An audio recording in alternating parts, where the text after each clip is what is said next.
Hey, everybody, it's the Tesla Life episode number 40. That's 40 episodes. That's almost a year's worth of episodes. That's pretty impressive in my book. My name is Russell Frost. I am very lucky to be your host for this evening, and we have a very special show for you. So I want to introduce everyone and get this show on the road. Our regular panelists, my wingman for the Tesla Life, our man in Waterloo, Mr. Mark Coughlin. Hello, everybody. Welcome to the show. And as you can see, we do have a special guest. We'll get to him shortly, and let's roll it. There we go. Our man in Chicago, Mr. Tony Schaefer. I am not the special guest. Hi, everyone.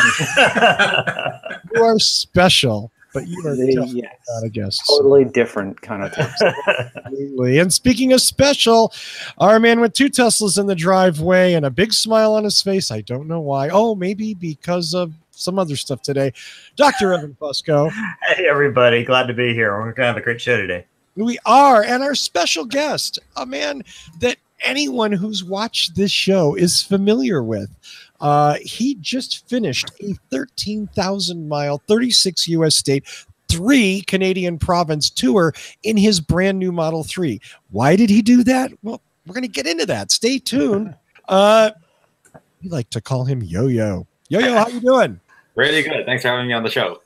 Thank you so much. I can't believe anyone who can multitask like you even has the time to sit down for an hour and do this. So thank you very much. Sure, no problem. You know what? I'm going to start. I'll be rude. I'll just jump in and go, why? Why did you do it? What compelled you to do this? Sure. Yeah, well, when I ordered the car, obviously I had no idea that this was going to happen. I was the first day reservation holder in store. And, I was one of the first people to be invited to configure the car that was not an employee. And, one day I was just posting, I was thinking, I want to take this car to New York. I want to do some kind of road trip. And I posted an idea about it, and it was a much smaller path. I was just thinking, we just go across the country and back, maybe see a few people at the supercharging stations. Not a really big deal. And I remember my post on, I think it was the Model 3 owners Facebook group, got about 1,000 likes in a day. And, it was one of the most liked posts of the whole year. And I was thinking, all right, well, I'm onto something here. And, after that, many people requested that a page be created, and then more people asked for it to be more formal. And eventually the road trip was born. And we asked for all sorts of names for the road trip. We ended up just calling it Tesla Model 3 Road Trip. We had a lot of interesting suggestions like Coast to Coast Tour or Passing Gas Tour. We had a bunch of suggestions. But I thought it'd be pretty awesome to, I love traveling. A lot of people think I was just doing the trip to show off my car, and that's not necessarily the case. I wanted people to see my car, but at the same time, I got to visit all sorts of places. And, in the places I got to visit, there was great hospitality from everybody. We actually got to meet people. People came out to see me, see the car. So that was just great. And truly, it was a once-in-a-lifetime experience. I don't think anyone else can replicate such an experience in their life. So it's definitely just, overall great experience that I had.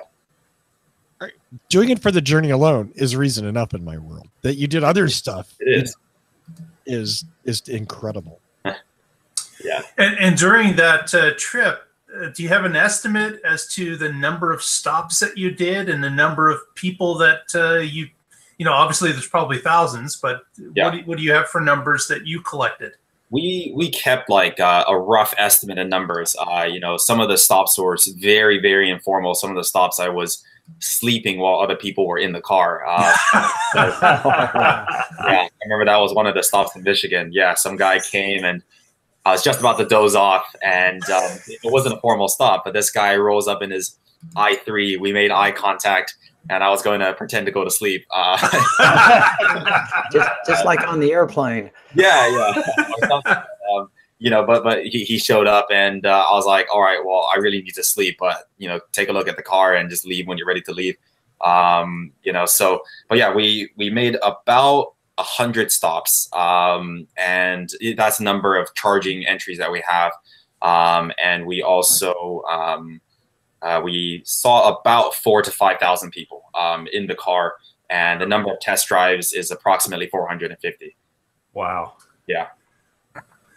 And I had the great pleasure of meeting you in person in Woodstock. Yes. And that's how we put this together. But I was amazed with the friendliness that you exhibited, and the after all the distance you had gone. That was probably about halfway through the journey, if not a little bit more. Sure. And you were quite pleasant, and I was very happy to see that the trip had not worn on you at that point. So we here in the Woodstock area certainly thank you for coming through again, and it was a great experience and great to see you. Oh, of course. And yeah, Canada was great. I think, you know, Woodstock, the last few stops, Woodstock, I think was Comer. You know, those are all awesome stops because, you know, we knew our time in Eastern Canada was coming to an end. I mean, it was good because we were moving out of the cold weather just a little bit. But Woodstock was where we had to charge just a little bit extra. And thankfully we did, because that was where we ran out of range. You know, we almost didn't make it to the next stop. Well, we made it to the next stop with 0 on the clock, you know, so it was quite stressful. But yeah, I mean, I gotta say, like you know, a lot of people I've been reading some of the forums and everything, and they're saying, you know, how come you know, we watched the video of you seem very cranky and like you are doing it out of obligation, and therefore, you know, you're a bad person. And I'm like, well, you know, I was kind of sarcastic. I'm like, well, forgive me. You know, I've been driving like nonstop 48 hours, you know, keeping a good attitude was hard. So yeah, definitely, you know, definitely, I think during the trip, I had my mood swings up and down. Truly, the trip was, other than that, because I took 2.5 days off in New York to celebrate New Year's Eve. But other than that, each segment of the trip before New York and after New York felt like one big long day. You know, during the whole trip, I never got more than 7 hours of continuous sleep. And, you know, sometimes my sleep, like for example, on the West Coast, when I was headed down through Portland, the total sleep I got that whole night was like 1 hour and 30 minutes in 30-minute increments. You know, so the whole thing was just, you know, it's very tolling. You know, I noticed my attitude changing, my mood changing just based on how much sleep I got. So it's difficult to stay positive, but I think it was really just the crowd attitude that helped wake me up. You know, if the crowd was super enthusiastic, you know, in Canada, people were especially hospitable and very, very enthusiastic. You know, that's really what kept me going. And yeah, at some point, I guess people are right. It was almost like an obligation to, not to Tesla or the car, it was to the people waiting for me at the next stop. You know, I knew that it was, the whole trip was more, you know, about something more than just me. So I really made sure that I kept on schedule, met all the people I could, you know, and showed people the car they've been waiting to see.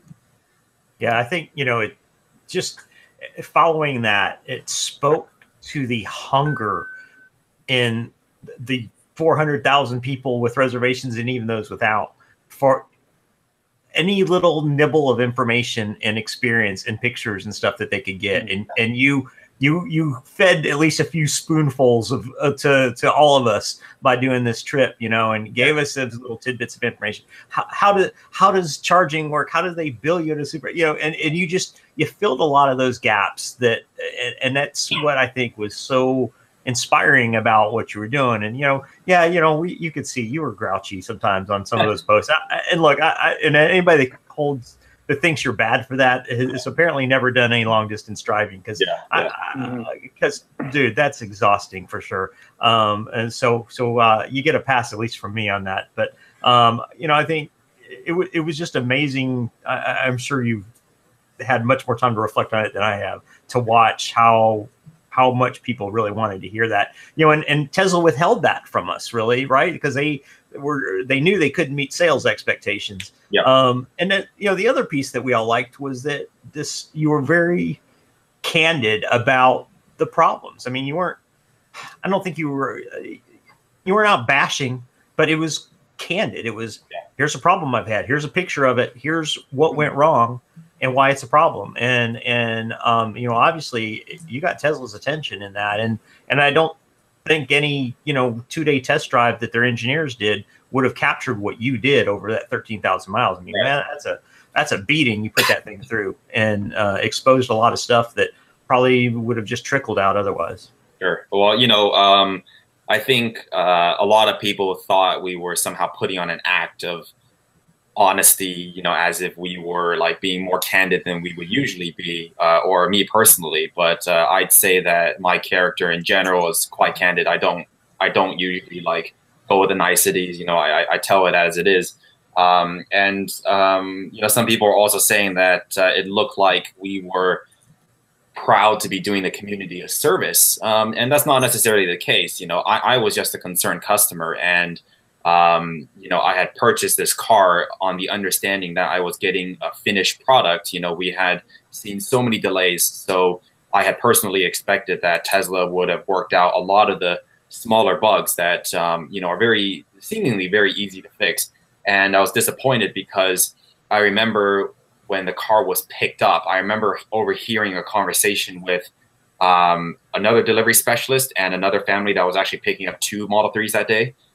And the delivery specialist was saying, "Oh yeah, you're part of our beta program for the Model 3." I'm like, "Well, I've never heard of that. Why is it called the beta program?" So essentially, they were trying to make it sound exclusive, that we were somehow like as if it was a privilege for us to buy this car early, and therefore we would be expected to put up with more bugs. But I certainly wasn't willing to do that. I know a lot of other users have not gone public with their concerns. I know a lot of other drivers, especially the employees, they've been very secretive with their concerns.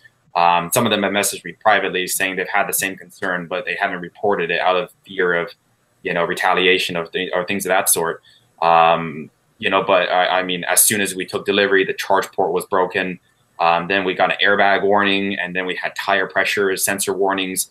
So a lot of things just straight out the bat were clearly faulty. And, some people said that we should have contacted Tesla first to raise the issues, but we posted them first because we felt like Tesla should have fixed these problems before the car was even delivered. So yeah, I mean, we got Tesla's attention. I know for a fact, at least 50 Tesla employees reached out to us by message, which suggests that maybe 200 to 300 Tesla employees were liking our page. We noticed a huge discrepancy between the people who follow our page and the people who like it, which means that some people were afraid of having our page showed up as liked on their profiles. So I'm assuming a lot of people were just secretly watching our page. I know that at the service centers, when you typed my vehicle VIN number in, a huge red notice would show up. Yeah, I did oversee that. Yeah, every time I called roadside assistance, I would know, because when I gave them my VIN number, if I gave them the Model 3 VIN number, they would put me on hold real quick. If I gave them my Model S VIN number, they would not put me on hold. Like, let's say I wanted to check a supercharger status. So yeah, everybody knew about the trip. Along the ways we had definitely Tesla employees, like more like lower level employees. They wanted to help us out. But then I remember one of them was like, "Oh, I'd like to help organize a event at our store, at our showroom." And then he's like, "I'm going to reach out to my manager, see if we can do that." And then he suddenly messaged me 2 days later. He's like, "Oh, actually, upper management said that legal reached out saying that we can't, even go to your event. Like, even if it's held outside our store, we can't even show our face around it." So we know that Tesla legal was all over the case, that they were monitoring everything. But overall, Tesla treated us very well in terms of service, at least. I think service was superior during the trip. We had dedicated service people reach out to us, one time calling us 4 times in one day, just to check up on how we were doing. So yeah, we had no shortage of support from Tesla. We had no sponsorship. They didn't end up giving us free supercharging. They didn't end up doing anything out of the ordinary for us other than service related items. But yeah, overall, not too much to complain about from Tesla support side. And how did they do on taking care of those problems that you reported? And tell somebody, because I know some of those were addressed very quickly in software updates and things. Tell us about some of that experience. Right, and that was, I do want to make sure point out, this was a question from the chat about that, which I think was where Evan got it. Right, Yeah. from Bruno. Yeah, thanks. Yeah, we did get a question there. We had so many issues with the car. I posted the full PDF of our final service, well, at least our most recent service in Palo Alto. I think the final invoice is like 4 pages long, like stacked full of problems that needed to be fixed. And that actually wasn't all of them. I remember the manager reached out to us, and he personally came on a Sunday morning to intake the car when the service center wasn't open. And, he like wrote down the concerns. The car was in the shop, I think, for 11 days, if I'm not mistaken. Hmm. So it was, the majority of the things that I've raised are fixed. There are some things that other people are having issues with that haven't been fixed. For example, there's a beeping noise from the speakers. I think someone was right when they said that was from the data interference, like LTE. You know how when you put your phone next to speakers, it starts crackling? Yeah. I think it's about the same thing. There's like a beep, beep, beep, beep, something like that going on. It's a very, very soft sound, but it's very annoying because once you hear it, you can't unhear it. Now, just to be clear, other people hear it too, right? Other people hear it. Okay, good. 'Cause I know when I hear a constant beeping, I always have to ask if anyone else can hear it. Yeah. So I would imagine after 30 days on the road, it'd be like water dripping on your forehead. Yeah, kind of. I remember like 2 days before I posted about the issue, I was sitting in my car and I heard the noise and I was just like, you know what, I got to go to sleep. It's like, it's too, it must be just me. And then I saw someone post about it on one of the forums and I'm like, okay, so it's not just me. I've got a question here I'd like to answer, and that's someone is saying, I heard they are trying to discourage his Europe trip. Is that true? And them being Tesla. Right. We have to define that. Tesla, as in a Tesla employee or Tesla management, is that legal department? We're not too sure. All I can say is that a manager at Tesla, so not someone who is on the executive level, but someone whose title is manager, whose title contains manager, met us in person, and met me in person, that is, and said, I quote, "What can I do to make you not go to Europe?" And, we had a brief discussion about how there would be challenges. This person stated that Tesla would not be able to fly out a technician to service our car, that, the technicians in Europe are not trained, that the SIM card may be useless over there. And, I told him, I said, I think about it. At the time I was just like, well, I'll think about whether or not we're actually doing the trip. I told him that, we take all responsibility. We're aware that by going to Europe, we'd be, first of all, avoiding our warranty. I mean, that's pretty basic, right? We wouldn't expect service to be done at Tesla service centers. If we were to do service, it'd probably be arranged through makeshift methods, such as ordering the parts through someone else, having them shipped, and then having them installed by some engineer we can find or something like that, or a mechanic. Maybe we could fly Paul Guzik out with you. Yeah. I mean, it's just going to be challenging. We don't expect any issues unless someone runs over something again. We haven't really had major mechanical issues with the car other than issues that were caused by a test driver, being involved in a collision. So other than that, we didn't have any issues. We don't expect any issues in Europe. So to be honest, with the service side of things, I'm not very concerned. I'm not nervous. I'm not concerned. I think the biggest job we'll have to do in Europe is possibly tire rotation. And that's about it. We're pretty confident that we've had about 20 to 30 Tesla employees in Europe reach out to us via the road trip page. And a lot of them work at service centers. So I'm sure they could arrange something, even under the table, to help us get things done if we needed them done.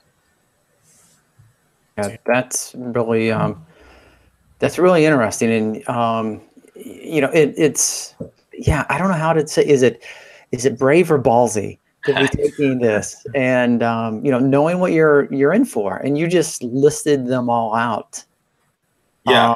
I saw you had your license plate, and, you're looking into getting an adapter. Yeah, we're oh yeah, the the adapter.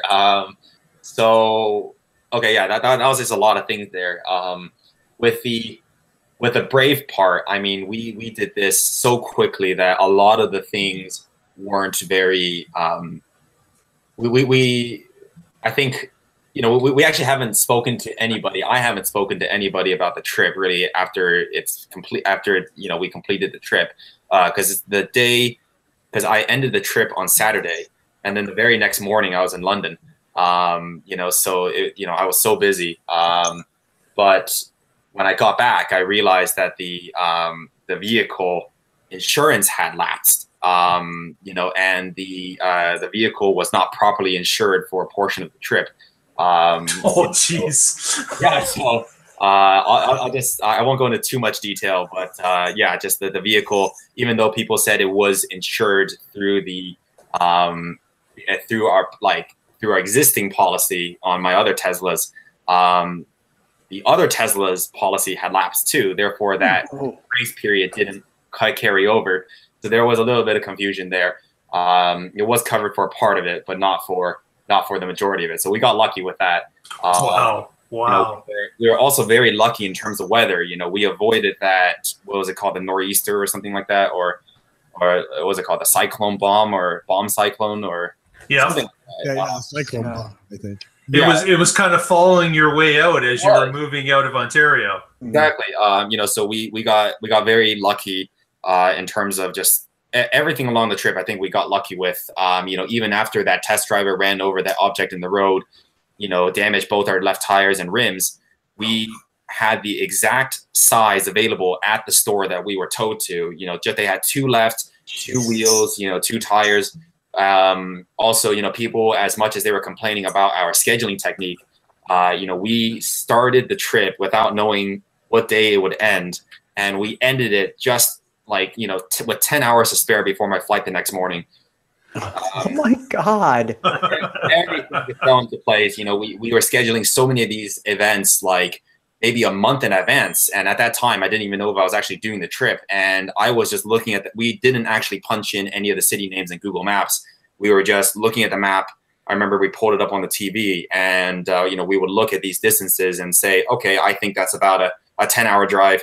And then we would put that into Facebook. And in the end, we were at most only about 2 days off, which is, you know, on the bigger scale of things, pretty good. So yeah, anyways, for Europe, like I was telling you guys earlier, we're going to definitely give it a little bit more time. We're going to try not to cover more than one country a day. We forecast maybe 26 to 31 countries at this point covered on our trip. I would say the time frame for this trip is going to be about, I want to say 30 to 40 days. You know, but it's just going to be, you know, a big road trip for me. I'm really going to make sure that, you know, we take it easy, see the sights, make it to these smaller European cities that tourists usually don't have the opportunity to go to, but are indeed worth visiting. In terms of the charging, that's, yeah, I'll start down the charging route. So with Model S and Model X, those two cars can do, well, with all three cars, so the Model S, Model X, and the 3, you can plug it in and you can do AC charging, which is alternating current charging. So those are the normal plugs that you would find, like, let's say at a hotel, in the parking lot, things like that. And when you plug it in, it uses the charger on board to convert the power into energy that can be used to put into the battery and use later. And the two DC charging methods, direct current charging methods, are CHAdeMO and supercharging. And the problem with CHAdeMO is that the adapter doesn't work with the Model 3. I'm actually, after this ends, we just got a new software update, and this could be the CHAdeMO software update. So I'm going to go drive to the CHAdeMO station again. I'm going to try it again. You know, I've been at that CHAdeMO station a few times this month already, you know, just to test whether or not the adapter works. We know that the car is compatible with CHAdeMO because, you know, we've seen the engineers test the CHAdeMO adapter. We've seen them charge. I know which station they charged at, actually, in San Francisco. It's next to the Walgreens in the marina. And I actually went to that specific station and tried it myself just in case there was an issue with the adapter, but it wasn't. So Tesla just basically has not enabled it. In regards to DC charging, even if the CHAdeMO adapter won't work, we have a team of maybe 15 people working on a charging solution right now in Europe, and they're going to come up with a charging solution. I don't want to talk too much about it because we are actually afraid that Tesla might sabotage us, you know, in terms of trying to deter us. We don't want to sound paranoid, but at the same time, you know, Tesla is a company that would possibly disable DC charging on a car if it meant protecting a customer from themselves. You know what I mean? That kind of thing. So I just got an update yesterday from the lead engineer on the project. He said that they have got all the parts in, and he's currently working on making something for us.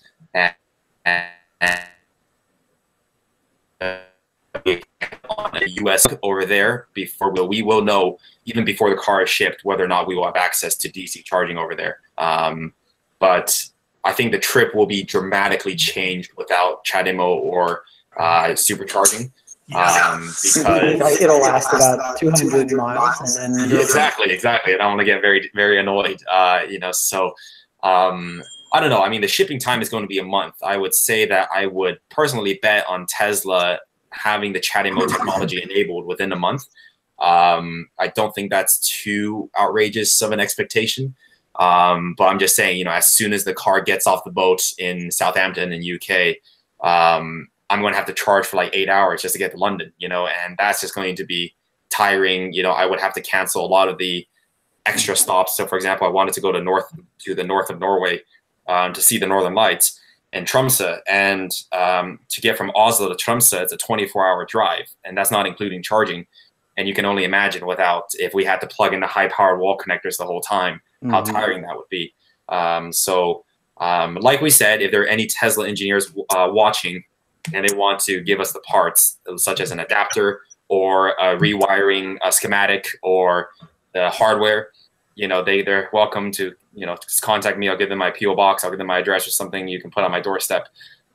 You know, we're happy to get that. Yeah. So far, the prototype car that was spotted in Norway, they saw that it was charging out of the trunk. So, I mean, it's pretty obvious what's going on. They're essentially cutting out the inside and they're running an extra port. So I guess the car would have two ports, one factory US port and then one extra EU port, the Type 2 Mennekes port. You know, we can't do that because we don't know what's going on. We don't want to, you know, permanently disable the car in the process. So it's just going to have to be, it's just going to have to be more or less by the book. We're going to have to use an adapter. So I forgot. Did you say when that would be the time frame? When for what? The European trip. The months.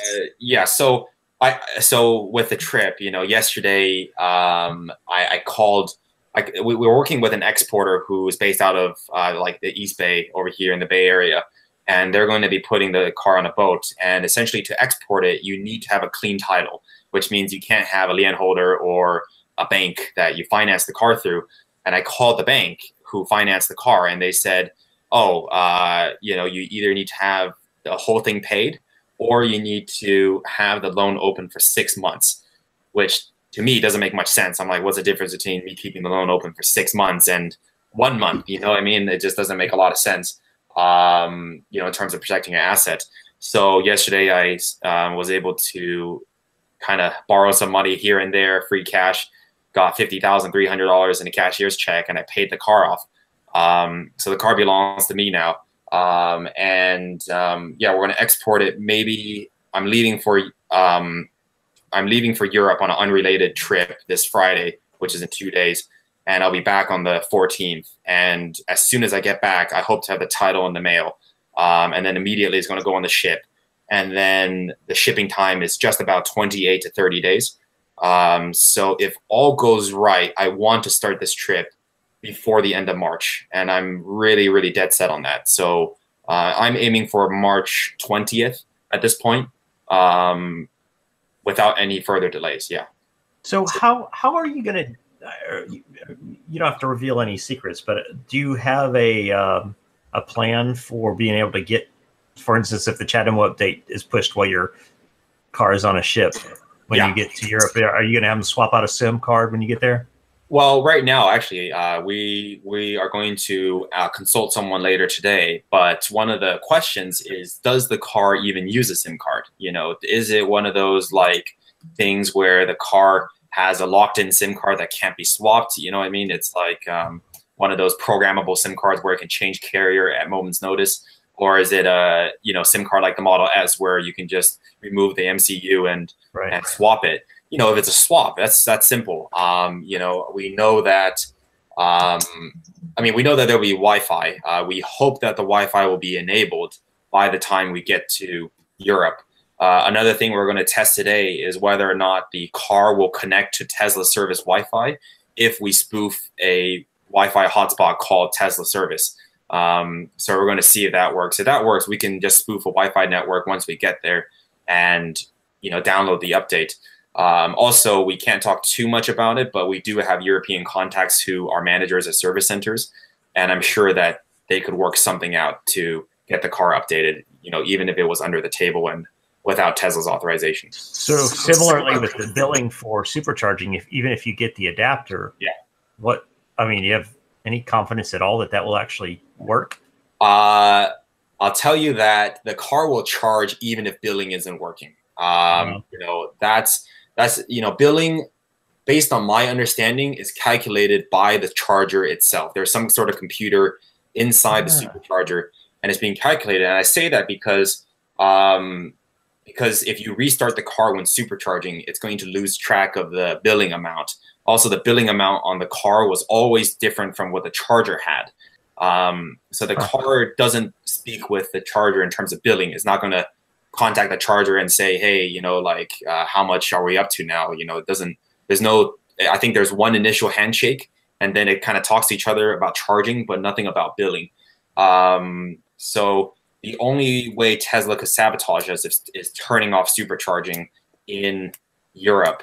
But we hope that they won't do that. We would probably light up a firestorm if they tried to do that. Right. But think of all the glorious sleep you would get waiting for it. Yeah, on high-powered wall connections, I'm sure. What sucks also about the Model 3 is that, let's on my Model S, for example, the chargers are for normal AC to DC charging, it's 72 amps. On the Model 3, it's 40 amps. So we're getting basically a half cut in terms of charging speed. And that's going to take a hit. For 40 amps, I can't even calculate that off the top of my head. But also in Europe, because they use 3-phase power instead of 1-phase power like we do here in America, we're going to get 1/3 of the charging speed if we're charging on a 3-phase power supply. Because this is not confirmed, but this is what I heard from an engineer. He said that the car would only essentially receive 1 phase out of 3 of the power. So we could potentially be charging at 13 amps, which is more or less like when we're going to start auctioning the car off. I don't think we could do that. So we'll see. We're being as optimistic as possible. I'm going to wait another about 4 or 5 days to hear back from this engineer that's working on that adapter. Well, not necessarily adapter. I'll just call it a solution for now. It's not really an adapter. But this is something that could potentially be that could potentially accept the DC charge without being connected to Tesla supercharger. So yeah. So will you leave the car there when your trip's done? Or are you bringing it back to the States? Or that is something that I'm not sure about yet. We understand that the charging, the transportation cost might be a little bit higher on the way back because apparently there's less volume of cars going that way, which I find kind of confusing. But that's what I heard from the exporter. But we'll see, because I'm thinking if I bring it back, this thing's just going to sit in my garage, or it's going to be used, and there's nothing too special to it. By that time, everyone's going to have a Model 3. It's gonna rapidly depreciate with the number of miles it will have after the road trip ends. And I think I might potentially sell it, but we'll see. It's not so simple to sell a car in Europe. especially just with registering it, taxing it, getting the European title for it. It's just a big confusion. So we'll see. Potentially, it's going to stay there forever. So that's why I've been telling people who live in the San Francisco Bay Area. I said, if you want to test drive, now is the time to do it, because it could potentially be the last time you're seeing this particular Model 3.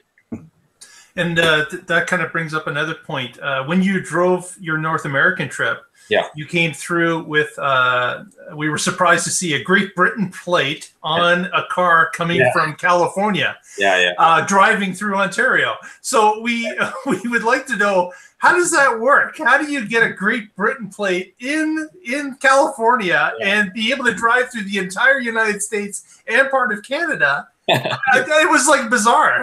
Explain to us how that works. Well, I'll tell you that the plate is not properly registered. The British plate belongs to me. So in Europe, you and then you bring the plate number to a dealership in dealership. So the government never sends you plates. And so that's why in Europe, when the cars are delivered, the plates are already on the front and back of the car. You're not supposed to take them off. So the plate belongs to me. The plate was printed by Tesla Heathrow in the UK. And that's because I was originally planning on buying a Model S in the UK, but I changed my mind. So I was left with just the plates. But yeah, I put them on because we didn't have California plates. And I remembered very clearly that when I previously took my Model S on road trips up the west coast of Vancouver, you know, I've been to Vancouver quite a few times, and every time I go, I get secondary searched because they're like, "Where did you steal this car from? You know, like, why do you not have plates? You know, whatnot." And I thought, you know what, might as well have a plate, you know, compared to nothing, to prevent getting questioned about it. And yeah, we didn't get pulled over a single time. We got questioned only once, but very briefly, by the U.S. authorities on the way back from Vancouver. But other than that, not a single question, not even from the Canadian border people. They're just like, "What kind of plate is that?" or like, "It's a British plate," and they're like, "Oh, okay, all right." Oh, that's okay. Yeah. You just say, I drove it over. Yeah. The U.S. people are very confused. They're like, "Okay, so you bought this car in California, but it's in the UK, and you brought it back?" And we're like, "No, it was made here in the U.S." They're like, "Okay, so it was made here, but you bought it in the UK," and we're like, "No, it's never been to the UK," you know. Yeah, and also, to be honest with you, like, it just avoids potential problems with speed cameras. You know, if we were to have had California plates on it, you know, speed cameras, you know, whatever it might be, you know, ANPR, whatever it might be. So that's why in Europe we're thinking about just putting the. I'm actually looking for my California plates. I went to the post office today. I'm like, "Where are my plates?" I bought the car on the 23rd of December. I actually don't have the California plates. So even if I were to want to put them on, I don't have them. So in Europe, but that's what you're thinking of doing, is putting on California plates for your European trip. Yes. Nice.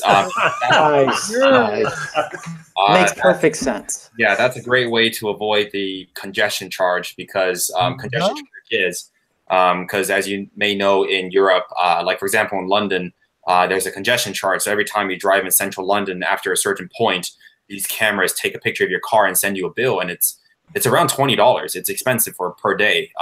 You know, I think they have it in Copenhagen. They have it in certain other places, and they have like tolls and things like that run off your license plate, speeding cameras all over the UK. So it's probably best not to have a European plate on while you're in Europe.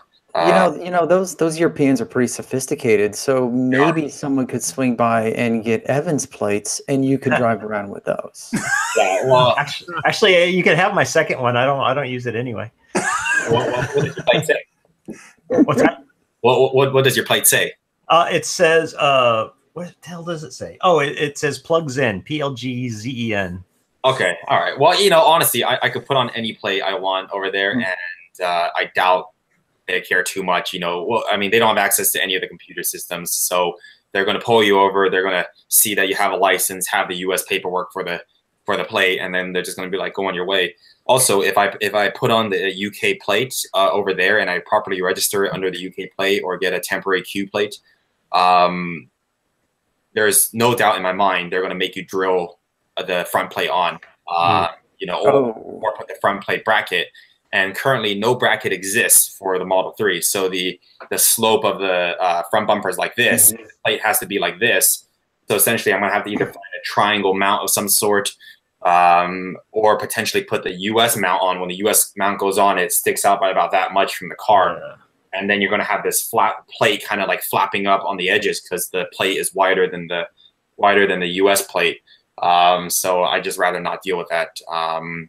I mean, it'd be nice, it'd be cool to have a, legit registered US, European car, but yeah, I don't want to go. Okay, I hate to sound obtuse or mean or what, but what manufacturer doesn't design license plate holders? Because the car is going to need license plates. Well, they have the US license plate holder, but I have the Model S European license plate holder, so they have the holders. It's just not available for sale.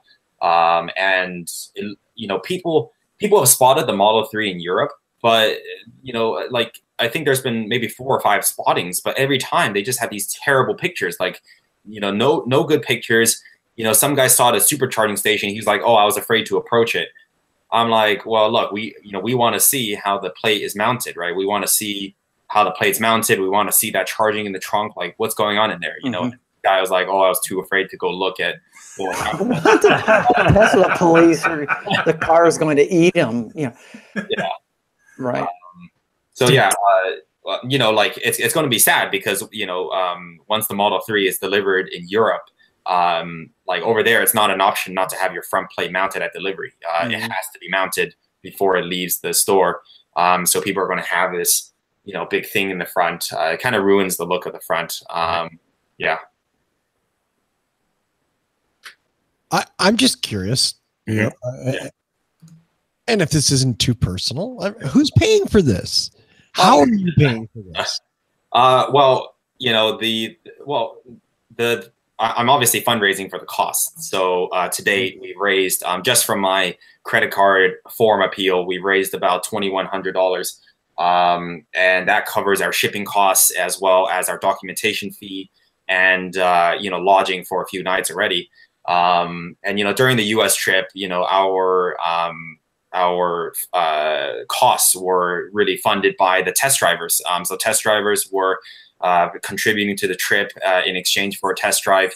And through that, we raised enough money really to fund us through the US trip. And we feel like in Europe, with the amount of support and demand that we've heard of so far, surprisingly more demand and more support than we had in US and Canada combined.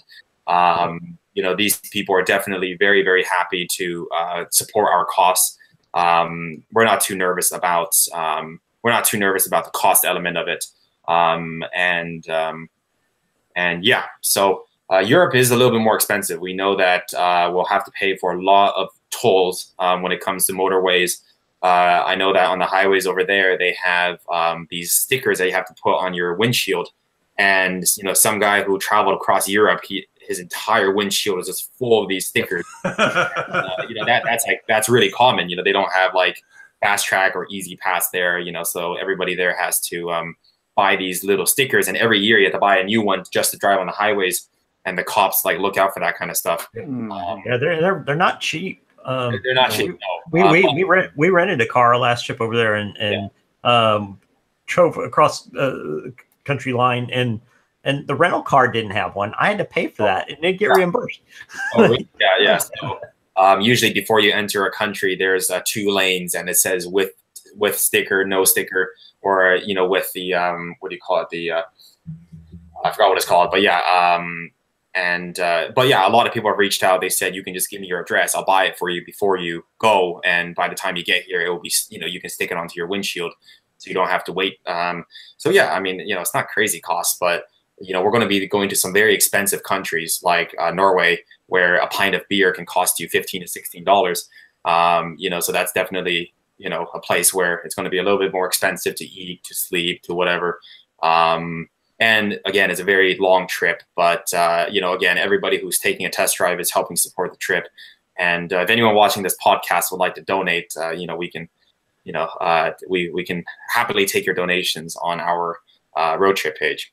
And where's that located?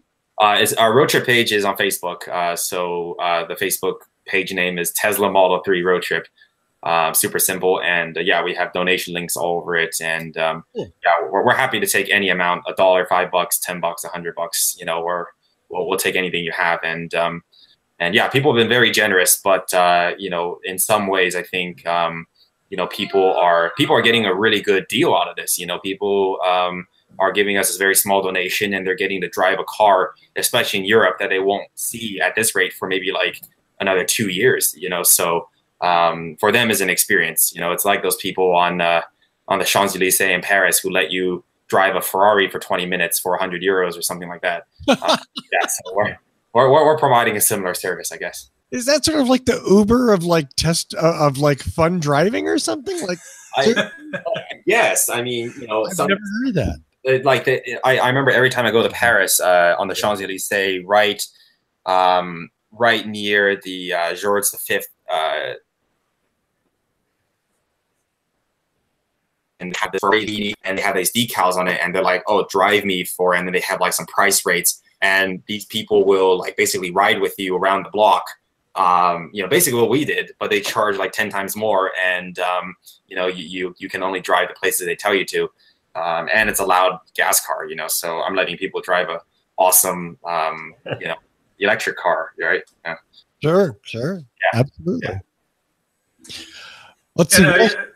I did want to reach out to people that are watching the podcast, and if you want to follow us along, please subscribe to our page. It is the Tesla Life Show. Press the little subscribe button, and we do a weekly show if you're not aware, and we'd love to see you sign up. And you can also follow us through the week on our Twitter feed at the Tesla Life, and sign up to that as well, and get the feed through the week as news happens. And as you saw from some of our postings in the North American tour, some of those postings were about Yo-Yo and his trip across North America. Yeah. I got a couple more questions I wanted to get to from the chat room. We kind of drifted past, but somebody was asking about how during your trip the range estimator worked for you. So yeah, we would encourage that person who asked the question to watch our video of us running out of range in Canada. Yeah, that was almost. Yeah. Well, no, we did run out. We did run out. But you still had power to glide into the parking lot, correct? Wow. We ran out of rated range, but we didn't run out of range. And you know, I was just talking with a friend about this. I think this just reflects the fact that Tesla has not really understood how to develop a car, especially the software aspect of it, for, you know, universal use. So, you know, there are special considerations in software that you have to make for people, for example, living in Canada. You know, for example, the car didn't come with -40 windshield fluid. So our windshield fluid was definitely not working properly in Canada. And once we got a better windshield fluid from that guy from, I think it was called Green Rides, Eco Rides, you know, he gave us a big jug of, you know, -40 windshield fluid. We found it was much better. Also, like the range calculators. So for people who don't know, when you plan a trip, let's say you navigate to, you know, from San Francisco to Los Angeles, it will plot out the recommended superchargers. So it will say stop at, let's say, Kettleman City, then stop at Buttonwillow, and then stop one more time in Burbank, and then you're in Los Angeles. And it predicts how much range you have left by the time you get there. But what we notice is that it does not take into consideration any weather conditions. So it doesn't take into consideration the temperature.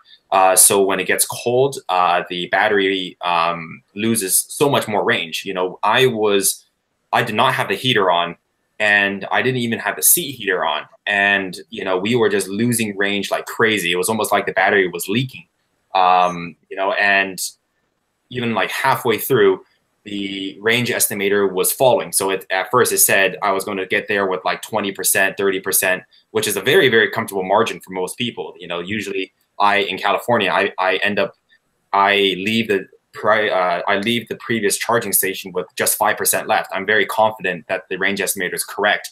But, you know, I already charged up because someone in Woodstock was like, you should charge a little bit more.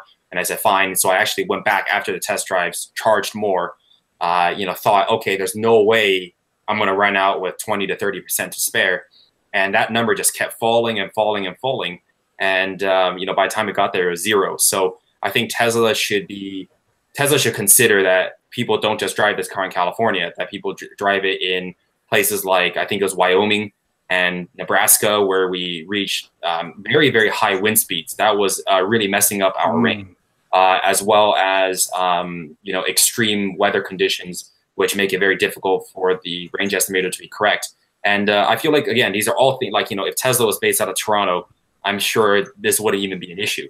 But I just feel like, Tesla's not, they're not thinking, their engineers are not having enough firsthand experience with how cold weather affects the interface, how users may not understand that. And I can just only imagine a normal user driving from Woodstock to Comer, and them expecting to show up with this amount of range, and then just stopping in the middle of the highway, maybe, I don't know, like 50 kilometers short of the next charging stop, being stranded in the middle of the snow. It was snowing quite hard that day too. We're just Tesla's just asking for that kind of stuff to happen. So yeah, I definitely think the range estimator could use some serious work. I'm sure that when they tested it from Fremont to Vegas, it was spot on.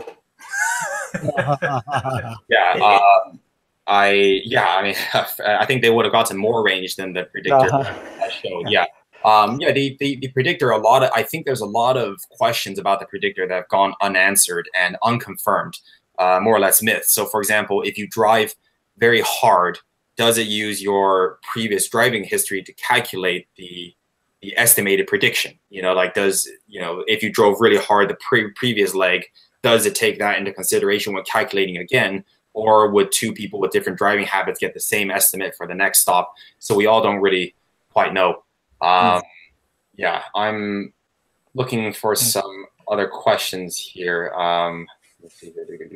Okay, just want to make sure. Yeah. Anybody in the chat room have any more questions? Let's make that last call. While we wait for that, Yo-Yo is out of the trip that you did in North America. Yeah. What was your favorite part? I really like the Canadian stops. Damn it! You knew he was fishing when he asked the question. Michigan, there's some bullshit going on. This was not planned. How much did you pay for that test drive anyway? Yeah. No, we felt like I think it was just a consensus that the Canadian hospitality was just much more robust than the hospitality in the U.S. Not to discredit the U.S. hospitality at all. We had a great time in the U.S. at the stops. We really liked being in the South. Actually, in the South of the U.S., people were very nice there. We met some really great people there.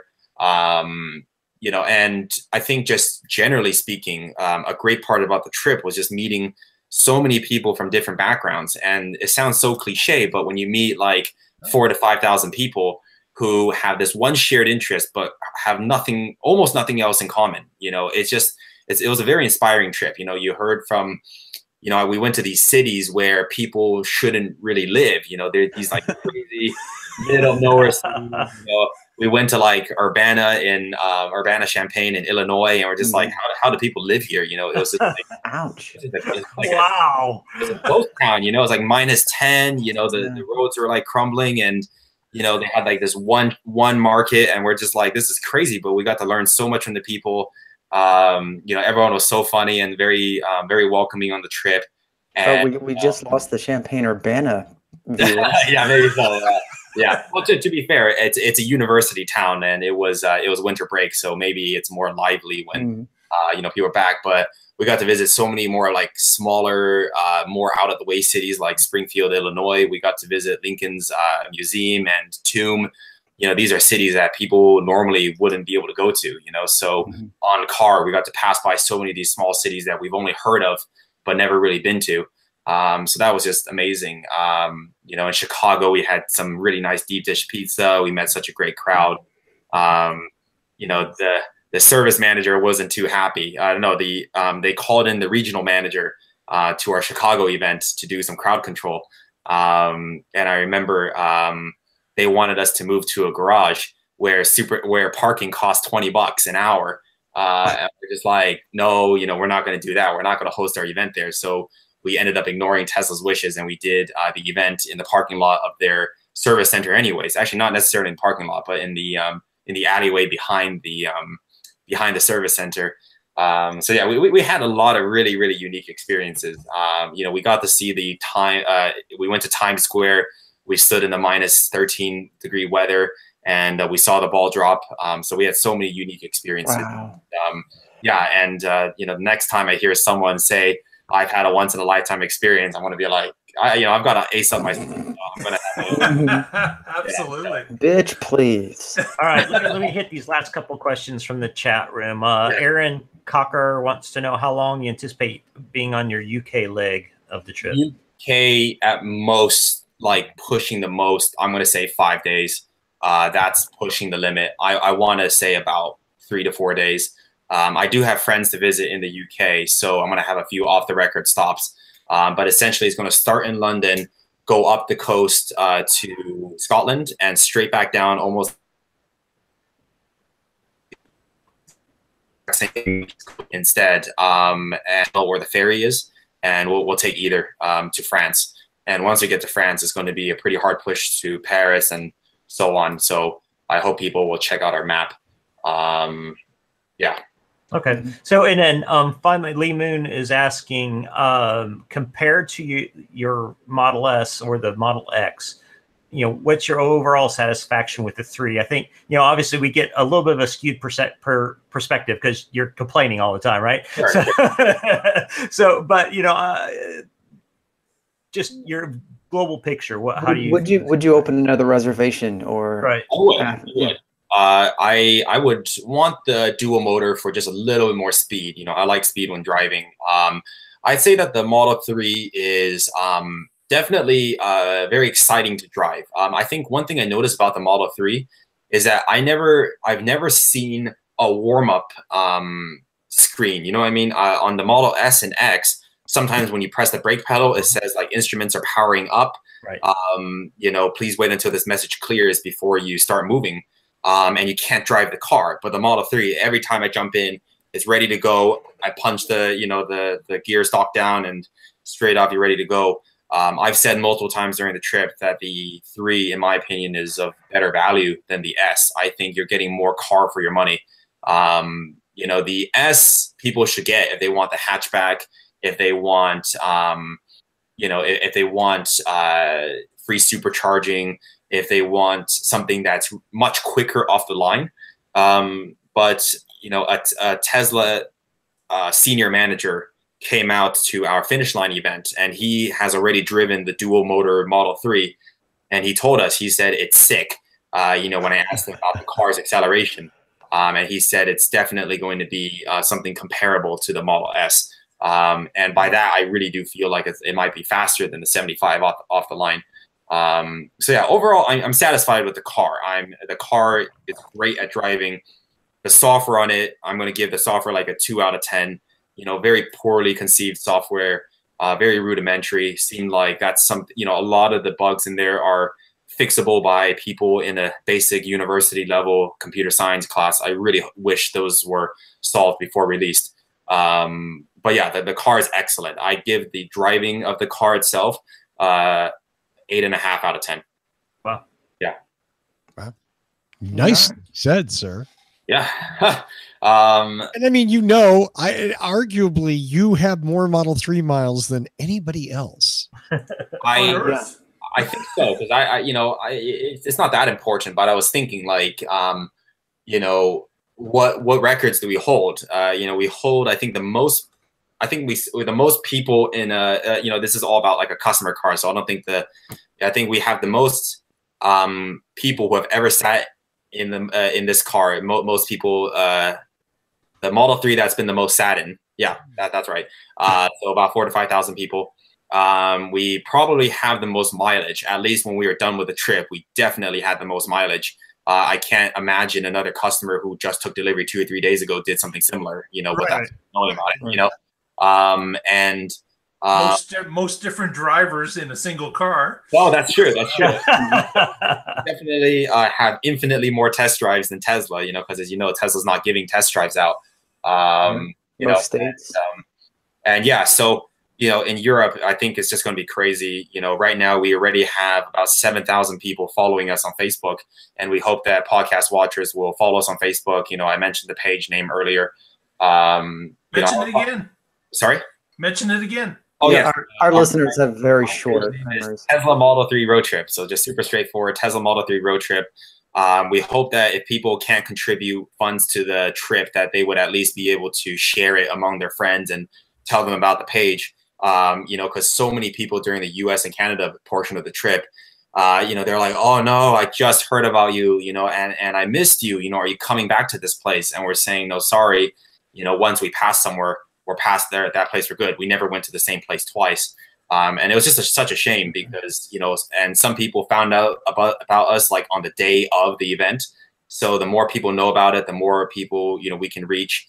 And, this whole thing has truly become a movement. And, I'm very appreciative of everybody that's made that possible. The people who've come out to our events, the people who've written articles about us, who've been so supportive, you guys for publicizing our, page. And like I was telling you guys before the podcast started, we have a very, very special guest coming in tomorrow from Europe. And I think everybody will be very excited to see this person come. So we'll keep it a surprise. But if you guys want to know who it is, please be sure to follow our page, and you will definitely see that guest. And if anyone has any other questions about the car, or again, if you're in the Bay Area and you want a test drive before Friday, please reach out to me. Reach out to our page, and we'll see what we can arrange. There you go. That's a nice offer. Yeah. The Tesla Model 3 road trip on Facebook, right? Yes, that's right. Yay! I remembered it. Let's do some shout outs and go home, kids. Evan, I'm gonna start with the easy one first. All right. So I'll say a couple of things. First of all, several thanks from the folks in the chat room. They really appreciate you coming on tonight and being part of the show, and get a lot of action going on in there. So I will relay all of their thanks to you for coming on. Personally, thank you. I think I expressed some of my appreciation for what you brought to the Tesla community with this road trip. And I'm not sure you anticipated that being what you were going to do, but it was a big deal. And it was I'm involved pretty deeply in this community. And I think it was really, really important what you did, whether you intended it to be or not. And then finally, one shout out to my son, Brendan, who signed his national letter of intent today to attend Rhodes College, running track and field and cross country in Memphis today. Yeah. So I'm pretty proud of him. Wow. All right. Awesome. Memphis. Oh, that's Rhodes. I'm sorry, but I like Memphis. Tony P. Well, usually this is where I thank everyone in the chat room who Evan just thanked. So I'm done. You could thank him again. I mean, so I want to thank Evan for taking the wind out of my sails and stealing my thunder. No, I mean, yeah. Thanks to everyone again. Thanks for all the listeners. Thanks for everyone who joined us in the chat room. Those who are regulars know that we just enjoy hanging out in the chat room with you. So thanks for coming by and spending an hour with us. Absolutely. Absolutely. Thank you, everybody in the chat room. I don't mind saying it again because that's the way I am. So, Mr. Coughlin. Yes, it's a great show. Yo-Yo, thank you very much for your time today. It was wonderful. We would love to hear from you on your European trip if you have time, if you'd like to connect. We will certainly be following you here, and we'll be certainly repeating your exploits as you move through the European countries. So we look forward to it. Yeah, and we're going to. I think on the U.S. trip, we only took a few pictures and a few updates here and there, but in Europe, we're going to be passing through some of the most picturesque cities in the world. I can just imagine our picture with the Eiffel Tower now. And once we get there, I hope we'll find a good time. And I'd love to come on the show again and update everyone on our road trip. Like Evan said, I think the Tesla community is so strong, and we're just so happy to be part of that. In any way we can. And it's really people like you guys that keep this thing alive. Otherwise people will be so bored out of their mind with the same content every day. You guys are keeping it fresh. So that's what's important. Thank you. And thank you thank you from me to you for coming on the show. Yeah. And of course, on behalf of everybody who's going to watch and listen to the show, thank you so much. And yeah, the invitation is open anytime, except 5 minutes before the show in the chat room. Yeah, sure. That said, if you're in the EU and you're in the chat room 5 minutes before the show, yeah, that's cool. We're gonna work Okay. on it. Yeah, we're good with that.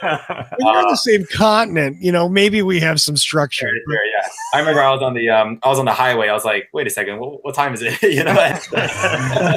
Anytime you have a free moment, we would love to get an update from you. Sure. Come on and talk about what's Absolutely. going on. Absolutely. Yeah, I'll especially be hanging on the technical pieces of that charging over there. That's Yeah. I'd be happy to actually. Why don't you message me right after this is done? I can give you some details. This is definitely something that if Tesla found out about, they would be very against. So we're keeping it on the down low for now. Yeah. all right. Yeah. Keep it very down low. No suggestion. Keep it very down low. Hey, that's that's all I got. Okay. All right. I want to thank. Interestingly enough, there we go. Our high-tech audio file High-tech here. self-produced show. Hey, thanks to all of you. Thanks to the panel. Yo-Yo, thanks again for taking the time to come Thanks on. so much, Yo-Yo. I It's a pleasure. Thank you. slowing down to our speed for just an hour. That was cool, dude. Yeah. And check it. Yeah. And as always, tune in next week and find out what is going on in the Tesla life. Cue Lee Moon. You, Lee Moon. Oh, thank you, Lee Moon, for our theme music. I always forget Lee. I'm so sorry. Thanks, Lee. See ya. See ya.